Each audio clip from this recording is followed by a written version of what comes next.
സർക്കാരുദ്യോഗത്തിൻ്റെ വഴികളിലൊന്നും പോകാതെ സ്വന്തമായ ഉപജീവന മാർഗം കണ്ടെത്തുകയും ആ മേഖലയിൽ തിളക്കമാർന്ന വിജയം കൈവരിക്കുകയും ചെയ്യുന്ന ചേച്ചിമാരെക്കുറിച്ചും നമ്മൾ ചിന്തിക്കേണ്ടതുണ്ട്. സ്ഥിര വരുമാനം എന്നതിനപ്പുറം അധ്വാനത്തിനനുസരിച്ച് വരുമാന വർധനവ് എന്ന സന്തോഷമാണ് അവരുടെ ലോകത്ത് സംഭവിക്കുന്നത്. സാരിയിലും ചുരിദാറിലുമൊക്കെ വർണ്ണവിസ്മയങ്ങൾ തീർക്കുന്ന ഗീത ചേച്ചിയുടെ വിശേഷങ്ങളാണ് ഇന്നത്തെ പെൺപെരുമയിൽ. വരൂ കാണാം.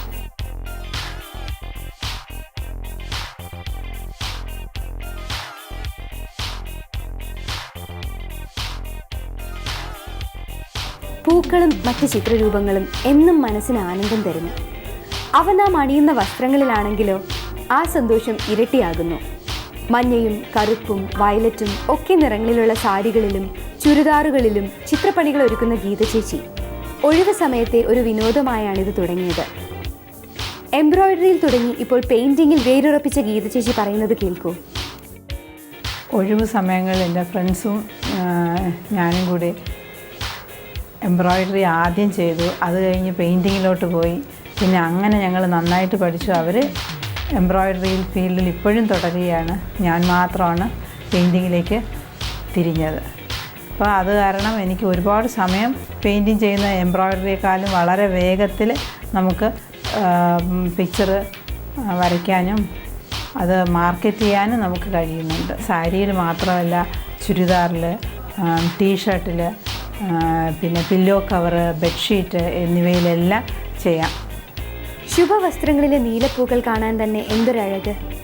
അതുപോലെ ചുരിദാറുകളിലും ഗീത ചേച്ചിയുടെ കരവിരുത് ചെന്നെത്തുന്നു. തുണിത്തരങ്ങളിലെ ചിത്രനിർമ്മിതി ഇപ്പോൾ ഗ്ലാസ് പെയിൻറ്റിങ്ങുകളിലേക്കും വഴിമാറിയിരിക്കുന്നു. ഗ്ലാസ് പെയിൻറ്റിങ് ഞാൻ ചെയ്യാറുണ്ട്.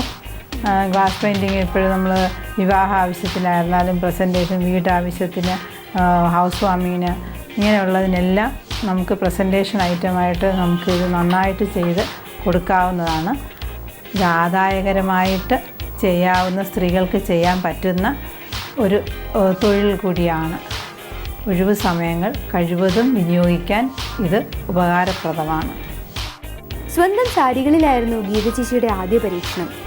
അത് വിജയകരമായതോടെ സുഹൃത്തുക്കൾക്ക് വേണ്ടിയും ഡിസൈൻ ചെയ്തു. അതോടെ അത് പോപ്പുലറായി. ഇന്ന് തിരക്കേറിയ ഒരു ഡ്രസ് പെയിൻറ്ററായി മാറിക്കഴിഞ്ഞു ഗീത ചേച്ചി. ആദ്യം ഒരു ഹോബിക്ക് തുടങ്ങിയ ഈ പെയിൻറ്റിങ് ഇന്ന് എനിക്കൊരു വരുമാന മാർഗമായി തീരുകയാണ്. ഇപ്പോൾ ഞാൻ തന്നെയാണ് ആദ്യം ഇത് എൻ്റെ സാരികൾ പെയിൻറ്റ് ചെയ്ത് ഉപയോഗിച്ചിരുന്നത്. ഇപ്പോൾ അത് കണ്ട് എൻ്റെ ഫ്രണ്ട്സും അവർ മുഖാന്തരം വേറെ പലരും എന്നെ വന്ന് കോണ്ടാക്റ്റ് ചെയ്യും. ഞാൻ അവർക്ക് വേണ്ടി ചെയ്തു കൊടുക്കുക. ഇപ്പോഴും പല ബാങ്കുകളിലുള്ള ആൾക്കാർ, പിന്നെ പുറത്തും എൻ്റെ സാരികൾ വിൽപ്പനയ്ക്ക് പോകുന്നുണ്ട്. ഗീത ചേച്ചിയുടെ ഇത്തരം മനോഹര ഡിസൈനുകൾക്ക് നല്ല ഡിമാൻഡ് ഉണ്ടായില്ലെങ്കിലല്ലേ അത്ഭുതമുള്ളൂ. മുന്തിരിക്കുലകളും പൂവള്ളികളുമൊക്കെ നിറഞ്ഞ ഈ കലാലോകം വ്യത്യസ്ത തരം പെയിൻറ്റുകൾ കൊണ്ടാണ് ചേച്ചി ഒരുക്കുന്നത്. ഓരോ തുണിത്തരത്തിനും അനുയോജ്യമായ പെയിൻറ്റുകളെക്കുറിച്ചും ചേച്ചി പറയുന്നു. പെയിൻറ്റ് തന്നെ വാട്ടർ ബേസ്ഡ് പെയിൻറ്റും ഉണ്ട്, സോൾവെൻറ്റ് ബേസ്ഡ് പെയിൻറ്റും ഉണ്ട്. എപ്പോഴും കോട്ടൺ ക്ലോത്തിന് സാധാരണ നമ്മൾ ഉപയോഗിക്കാതെ വാട്ടർ ബേസ്ഡ് പെയിൻറ്റുകളാണ് ഉപയോഗിക്കാറ്. അതേസമയം മെറ്റാലിക് പെയിൻറ്റുകൾ ഉപയോഗിക്കുന്നത് നല്ല ഫിനിഷിങ്, നല്ല സിൽക്കി മെറ്റീരിയലിന് സാധാരണ ഉപയോഗിക്കുന്നത് മെറ്റാലിക് പെയിൻറ്റുകൾ. പിന്നെ സിൽക്ക് സാരികൾ ഉപയോഗിക്കുകയാണെങ്കിൽ ഗുട്ട എന്നൊരു ഒരു ലൈനർ പോലത്തെ ഒരു സാധനമുണ്ട്. അത് ചെയ്തില്ലെങ്കിൽ നമ്മുടെ പെയിൻറ്റ് പടർന്നു പോകും. വിവിധ തരം പെയിൻറ്റുകൾ ഉപയോഗിക്കാനുള്ള ഒരു താല്പര്യം നിങ്ങൾക്കുണ്ടോ? ഒരിത്തിരി കലാബോധവും ക്ഷമയും സമയവും കൂടി വേണം. എങ്കിൽ ഈ രംഗത്തേക്ക് നിങ്ങൾക്കും സധൈര്യം കടന്നു വരാം. ഒരു കോട്ടൺ സാരിയിൽ എങ്ങനെ പെയിൻറ്റ് ചെയ്യാമെന്ന് ഇതാ ഗീത ചേച്ചി വിശദീകരിക്കുന്നു.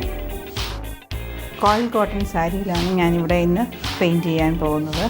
ആദ്യം സാരി നന്നായിട്ട് വിനാഗിരി ഒഴിച്ച് കഴുകി വൃത്തിയാക്കിയതിന് ശേഷം, തേച്ചതിന് ശേഷം നമുക്ക് ഇതിൻ്റെ സ്കെച്ച് ഒന്നുകിൽ യെല്ലോ കാർബൺ ഉപയോഗിച്ച് ട്രേസ് ചെയ്യുക, അല്ലെങ്കിൽ ഇതുപോലെ ഫോട്ടോസ്റ്റാറ്റ് എടുത്ത് വെച്ചിട്ട് അത് അതിൻ്റെ അടിയിൽ വച്ചിട്ട് നമുക്ക് ഇത് ട്രേസ് ചെയ്യാം. ഈ തുണി കഴുകിയിട്ട് തന്നെ പെയിൻറ്റ് ചെയ്യാവുള്ളൂ, ഇല്ലെങ്കിൽ കുറച്ച് നാൾ കഴിയുമ്പോൾ ഇതിന് കളറ് മങ്ങും. അതിൻ്റെ കഞ്ഞിപ്പശയും ഒക്കെ പോകാൻ ഇതാണ് ഏറ്റവും നല്ലത്.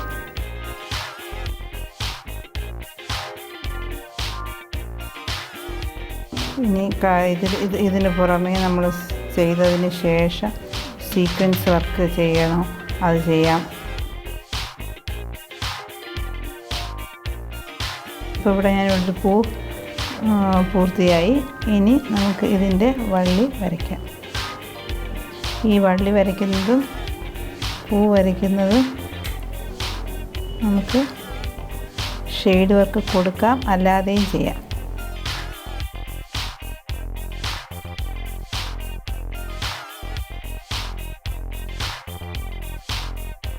ലൈറ്റ് ഷെയ്ഡാണെങ്കിൽ ഡാർക്ക് ഔട്ട്ലൈൻ ആയിരിക്കണം. ഡാർക്ക് ഷെയ്ഡ്സ് ഉള്ള സാരി ആണെങ്കിൽ ലൈറ്റ് കളേഴ്സ് ആയിരിക്കണം ഔട്ട്ലൈൻ വരേണ്ടത്. ഒരു ഫ്ലവർ വരച്ച് തീർന്നു. ഒരു ഹോബിയായി എല്ലാ വീട്ടമ്മമാർക്കും ഈ രംഗം തിരഞ്ഞെടുക്കാവുന്നതേയുള്ളൂ. സ്വന്തം വസ്ത്രങ്ങളിൽ ആദ്യം ആരംഭിക്കാം, പിന്നെ മറ്റുള്ളവർക്കായി വർണ്ണവിസ്മയം ഒരുക്കി നല്ല വരുമാനം നേടുകയും ചെയ്യും.